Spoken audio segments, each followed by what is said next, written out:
In 1734, just 1 year after the founding of the city, a shipment of Irish indentured servants showed up in the city of Savannah.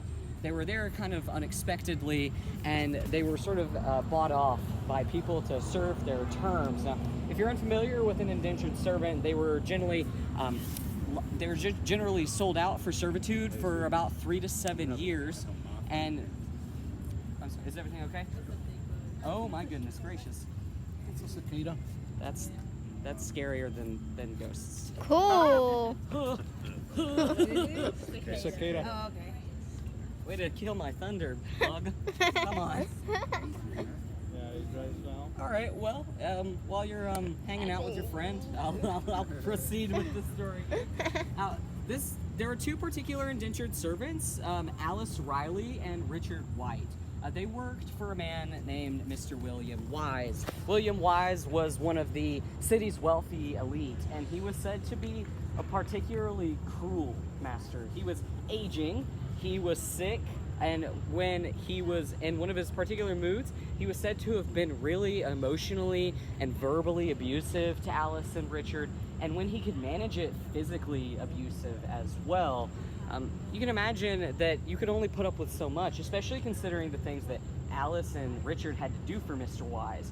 For example, they had to sponge bathe him, had to clean his infected skin from where he would get things like pustules and things from his illnesses. They'd have to clean his hair and pick the lice off of his scalp, all the while being verbally abused, told that they were worthless and stupid. You can imagine that you wouldn't really want to put up with that for very long, right? And that's why one day Richard decided to take things into his own hands, and he wanted Alice to join in this endeavor. Richard took the first step while they were washing Mr. Wise's hair one day by choking him with a handkerchief. It's said that Alice came up next and dunked Mr. Wise's head into a bucket of water, finishing him off by drowning him.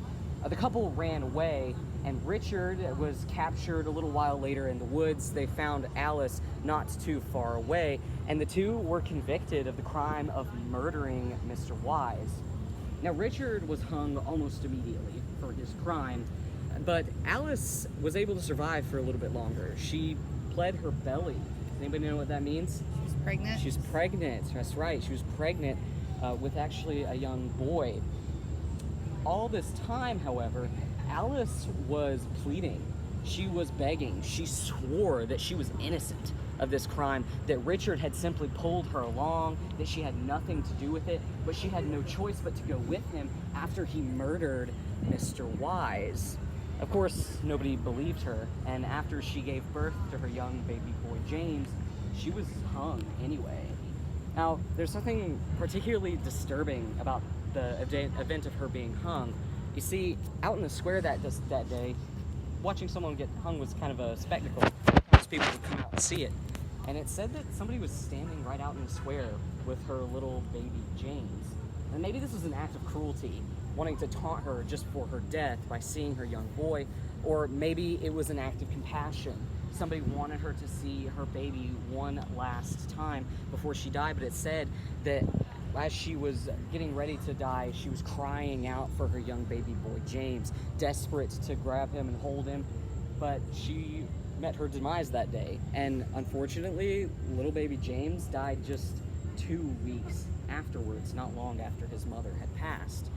Now, they say that in the square, sometimes on a quiet night, Alice still wanders around. She's trying to find her baby. She'll even approach mothers holding young boys and ask if that's her baby, pleading for her to let the mother hold the baby. That's pretty disturbing in and of itself, but the owner of Wright Square Cafe over there maintains that the ghost of Alice Riley haunts that cafe, frequently moving his knives around at night, sort of looking for revenge for her being wrongly accused and hung. Now, no matter which way you cut it, that's a disturbing story and a terrible way to die. If she wasn't innocent, then, I don't know, maybe she was a little bit justified for wanting to rid herself of such a terrible situation. And if she was innocent, then what a horrible way to go. That's not the only thing driving hauntings right here in this square, though. For that next story, you're going to have to join me just a little bit further down. who was her child's father, though? Was it? It's rumored that it was Richard. Okay. But also, it's rumored that it may have been William as well. It's rumored that she was subjected to certain types of abuse. Well, I would think so. So nobody knows for sure. And It's that not in the wasn't interim records. Uncommon. Okay. Right. All right, we're moving forward.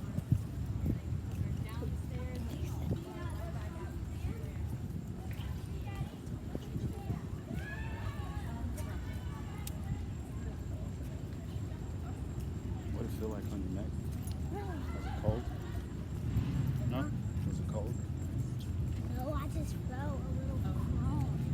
Then I just saw it and I just alright. All right, and yeah, y'all are welcome to have a seat. If there's benches at any of our stops, it totally won't bother me if y'all want to have a seat. I know being on your feet can kind of suck, especially on this kind of uneven cobblestone we've got all in. All right, so I do have one more haunting story for you in this square while we're here. Now, I didn't reference the huge monument in the middle of the square behind me. You might have found that a little bit strange, but I'm going to go around to it. But what I want to draw attention to first is this rock. This rock is in memory of the Yamacross chief leader, Tamachichi. So like I said, when James Oglethorpe came into what was just the Yamacraw land, they had negotiations with the local natives there and actually ended up pretty close friends with the natives in the area, specifically James and Tamachichi actually had a pretty friendly relationship with one another. So much so that when Tamachichi died, he was given a proper military burial, like a proper English military burial. And he was buried right here in the middle of this square. Now, historically, that big old monument didn't exist. Instead, there was a mound there to commemorate Tamachichi and his life and death. And James Oglethorpe himself said that that mound would stand the test of time. It would go nowhere forever. That isn't, of course, until the early 1800s, sometime after this, when William Gordon decided he wanted a monument to himself in that square. Now, William Gordon was another one of the city's wealthy elite. He was the president of the railroad and was responsible for a lot of commerce coming in and out of Georgia. He felt that he was deserving of a monument and that he could kind of just get rid of Tamachichi's grave where it stood and replace it with that instead. Now, not too long after that happened, people started seeing some occurrences here in the square, and for a long time, people would feel things like being pushed around, feeling like they were being followed or chased, or eyes on the back of their head, that sort of thing, and nobody could really figure it out. But that's because when they put this monument here to honor Tamachichi instead of the old one, they were supposed to have taken Tamachichi up and put him under it too. But that didn't exactly happen. He's not under there. Actually, nobody had the nerve to actually move the body of Tamachichi. So he still remains under William Gordon's monument, improperly marked for a really long time until that monument stands, which will be probably until it comes down because of weathering or something like that. So they believe that his spirit is really restless here in this square. And I've never done it myself, and I don't recommend that you do it either. But there's a little sort of kind of mean trick that Savannah kids play on each other. Is they dare each other to run around Tamachichi's rock 3 times while saying his name. And it said that if you do that, Tamachichi will come and visit you in your dreams. But I haven't heard it's a pleasant experience, so I really don't recommend it. Oh, yeah, it's not pleasant. Do you have any questions? No? Okay. Well, let's head to our next stop.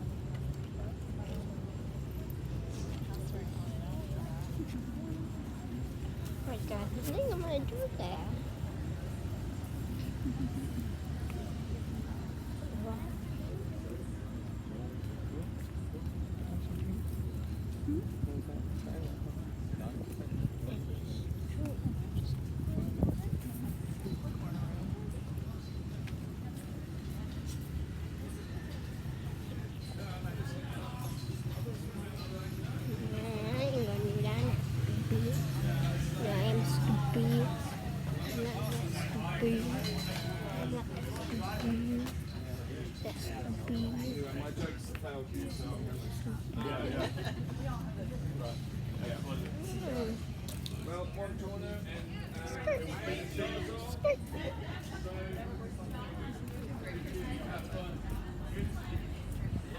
Big brother.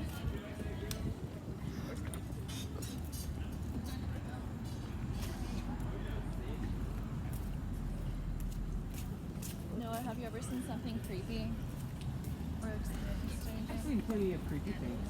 I've experienced plenty of creepy things. I don't know. I've seen creepy things Yeah. in movies. Probably the creepiest thing I ever saw in Savannah was actually something that I didn't see personally, but was a video someone captured in Colonial Park Cemetery, which we are going to head to by the end of the night, where there's like a ghost. Of the kid jumping off Probably, the yeah, bridge? that's probably the most terrifying thing I've ever Can you seen show me in that the city. that video? We were on a tour, actually the last time we were in Savannah Yeah. with that Skippy guy, Yeah, yeah. and you know, it ended at Colonial Park, and like this orb just appeared in front of it. It was the craziest Wow. thing. And we saw a girl going to the He playground. swears he did.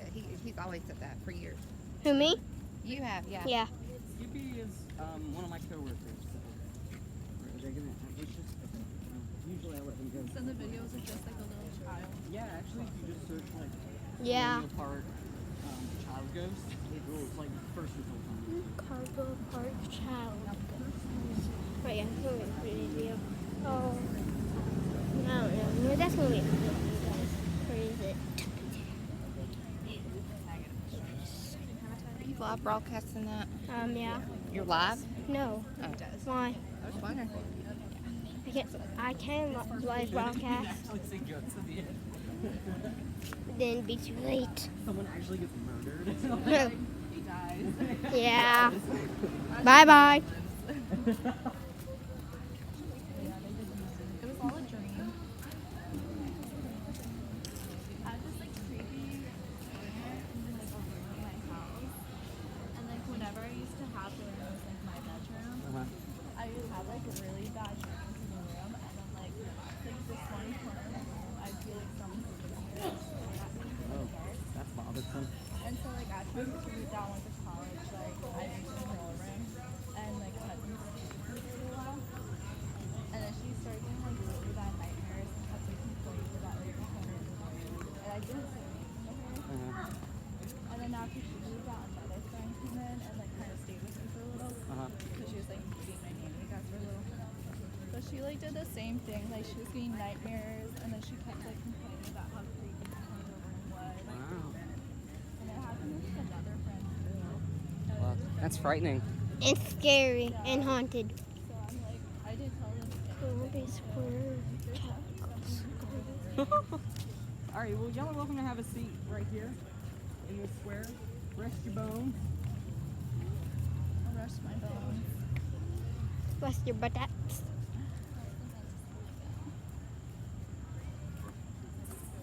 Hi guys, let's see. All right, y'all. Okay, so this is our next stop right here. We're in Chippewa right now. Now, some of you might be familiar with Chippewa Square already, but if you're not, the bench that you're actually sitting on is in a pretty famous movie. You probably just didn't know what you were looking at when you saw it. This bench right here at one time was sort of refashioned to look like bushes, and just behind it was a wooden bench, and on that wooden bench sat one of everybody's video. favorite characters, Forrest Gump. That's right.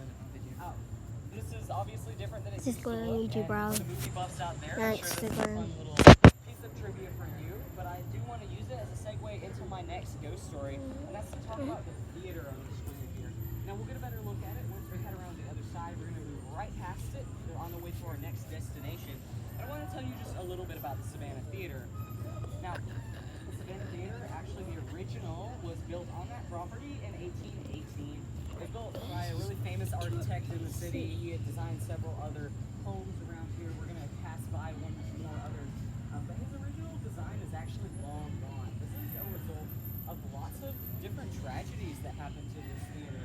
Over time, this theater has been burned down. It's been defaced by hurricanes. And the building that stands here now doesn't really look anything like the building that stood here in 1818, which is a shame because William J. is known for some pretty exceptional architecture.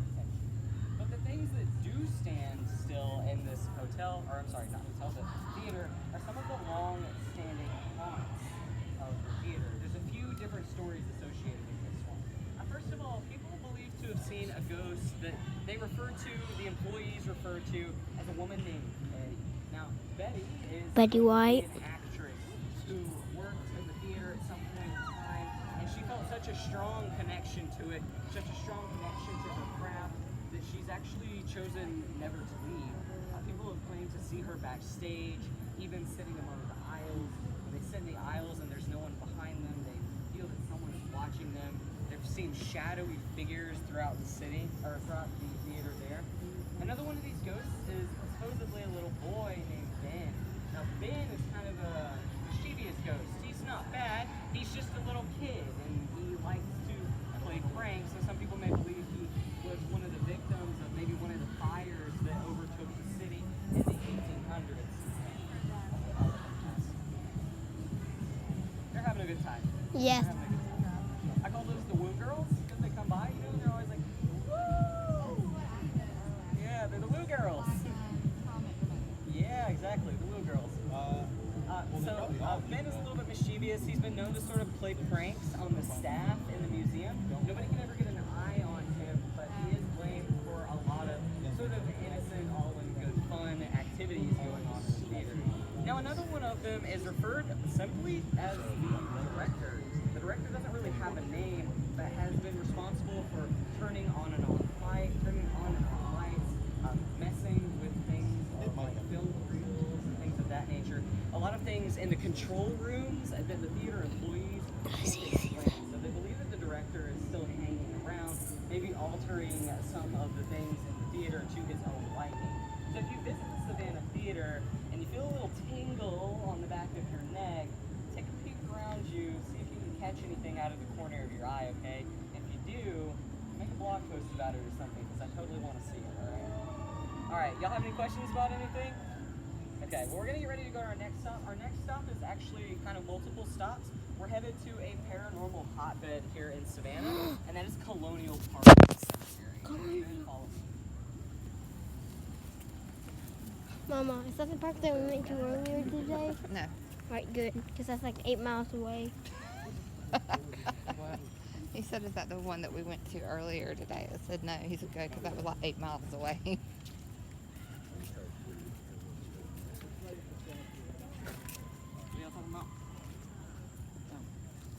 I'm thinking about a different ghost story we're on. Is that the cemetery where the kid was abandoned there and he was theoretically like he was a giant, died from yellow fever, didn't actually die? I know nothing of that particular story, actually. There's lots of Colonial Park Cemetery stories, though. You could probably go on a ghost tour that goes by Colonial Cemetery, and there are so many ghost stories that you probably hear a different one. Gotcha. It's just a hotbed, like I said. That makes sense. Is that where is Colonial Cemetery the one where the ringing of the bells started? Yeah. Okay, that is the. Oh, yeah, the one where if you were buried alive. Hold the on just a bells. second there, buddy. Let me get to the road first. Okay. Yeah, the ringing of the bells. That's Yeah, when. so no one in Savannah actually did ring that bell, but it was a service that was provided in that cemetery. But as far as we know, nobody was dug up as a result of that. The richer Yeah. people actually pay people to sit outside their grave and listen for that bell. Yeah, but nobody's there. Guess nobody's still alive. Right. This is a busy road coming up here, y'all. So just let me get across definitely before y'all, okay? I don't want anybody getting hurt. Sometimes when we come by this bar, people hoop and holler at them. People hoop and holler at us. Don't worry about that. That elusive spirit is called liquor.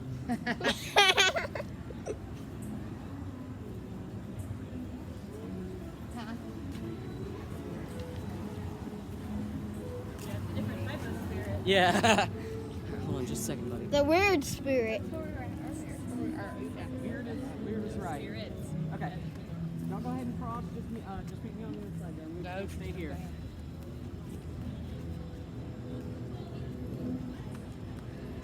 Stop. And then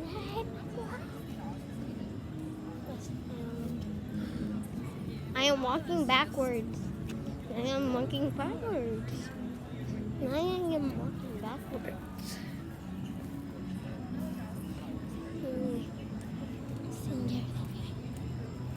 Ooh, there's one. Riley. Let me break him. Bye, Riley. We'll see more of him later.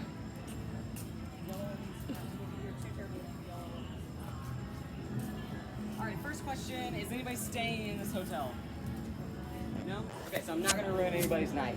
Alright, so this hotel right here, obviously I'm not going to tell a super detailed, like, you know, old home ghost story here, because this is not an old home, right? This is a very, very new hotel.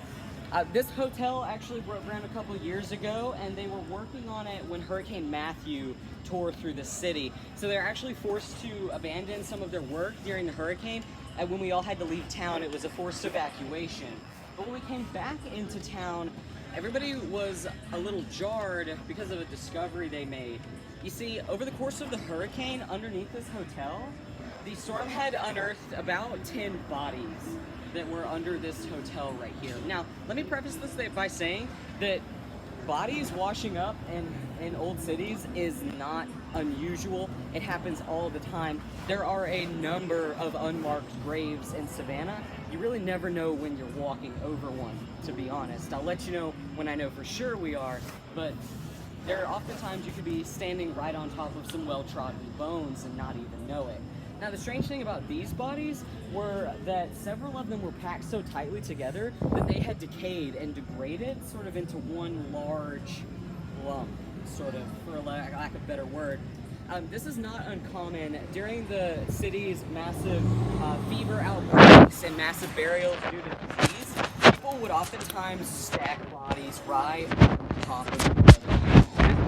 Surprising discovery, but you can imagine that when you came back to work for your construction job, you wouldn't really expect to find 10 dead bodies left, right? Alright, we're going to keep going to Colonial Park. I just wanted to give you that little story here to highlight that you never really know what you're standing on.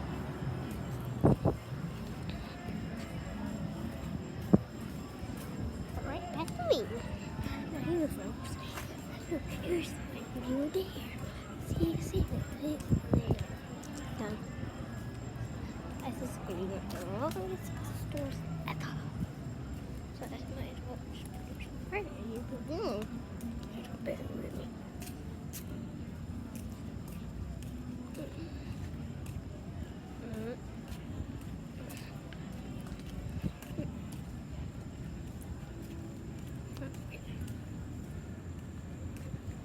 This street's not as busy.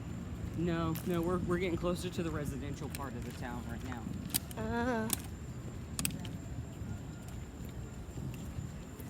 You're right, it's not quite as busy.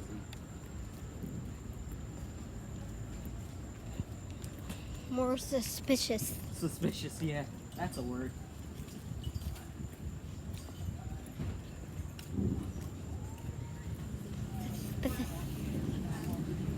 More haunted is the word. Yeah, that's a better word, huh? All right, now this is not a crosswalk, y'all, so please let me get out into the street before y'all go.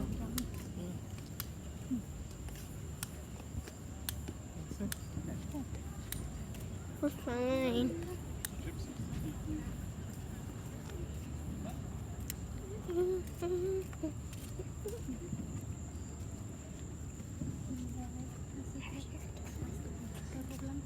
Look at that cemetery. Too bad there's not a little sun. Yeah. Mama, use your flashlight and shine it up there. Alright, y'all. So we are at Colonial Park Cemetery. We're going to stop along the gate a few different times. I'm going to kind of break this into a few different stories because there's a lot to tell. But what I do want to say before I get started is please feel free to sort of stick your devices in between these bars. I know you probably were a little bit discouraged to see these bars here. However, you can visit Colonial Park Cemetery from 8 a.m. to 8 p.m. during the day. We just have to keep it locked up at night. Is that every day? Is it open tomorrow? Yeah, that's every day. Sorry, I was trying to get an ear out what that noise was over there. It's fireworks. Yeah. What are these? What's the occasion? Anybody know? Fireworks? It's Saturday night. Oh, is that it? Yeah. That's the occasion? Okay. All right. Well, Wait, clearly Saturday? someone's having more exciting Mama. more exciting life than I am. There. But this is a good place to get some pictures, get some video if you want to while I'm talking. Okay, let's talk a little bit about Colonial Park Cemetery. I'm gonna let this cross path here. It's a little a little loud in this. I don't think anybody can get through here because I can't. No, probably don't try. We'd have to come get you, and then you'd be stuck in the cemetery by yourself. Yeah, I'd hate that. Yeah, never mind. Exactly. All right, so Colonial Park Cemetery, that is not originally what it was for. It was actually the Christ Church Parish Cemetery. Now, for those of you unfamiliar with Christ Church was one of the two really major rich person churches here in the city in the late 18th and the 19th century. So historically, to be buried here, you had to have quite a bit of dough. That's when we get closer to the front of the cemetery, you're going to start seeing grander tombs and things like that. We're here in the back, it's not quite as grand. And that's because the purpose of the cemetery kind of changed a lot over time until it stopped being used as a cemetery in 1853. So for almost 100 years, this was an operable cemetery. Now looking through the barns, would you say that there's probably like 600 or 700 headstones back there? Yes. Yeah, you're about right, 600 or 700. But I'm going to tell you, just up front, there are thousands more bodies buried right here in this cemetery. Many of them are completely unmarked graves. There's a few different reasons for this. Now, who are my yellow fever victims in the crowd? Who are my yellow fever victims? Okay.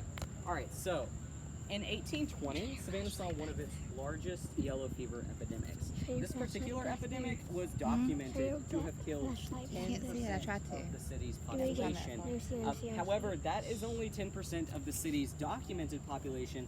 It's important to remember that in 1820, there were people living here that weren't documented as people, but instead were documented as property. So it's likely that including slave deaths, it was probably closer to 20% of the total people population here in Savannah, Georgia. Now, yellow fever is a nasty disease, folks. It starts out like a flu. You kind of got the sniffles at first, and then it gets worse. Then you have a bad cold, and then you're really sick. Some of the other things that start to develop after that is you start to sort of turn yellow because your liver is shutting down, your internal organs are shutting off. You're getting these blisters on your skin. They're big, they're like pimples, but people were afraid to pop them. Doctors thought that if you popped those things, then the disease would go back into your bloodstream and you would just keep getting sicker and sicker and sicker. So instead they would do things like pour hot tar in them to try to get them to burst as opposed to squeezing them. Now, if this wasn't bad enough, the yellow fever actually resulted in a pretty icky symptom. How many of you are familiar with something called pre-rigor mortis? Okay, well, pre-rigor mortis is kind of like when people get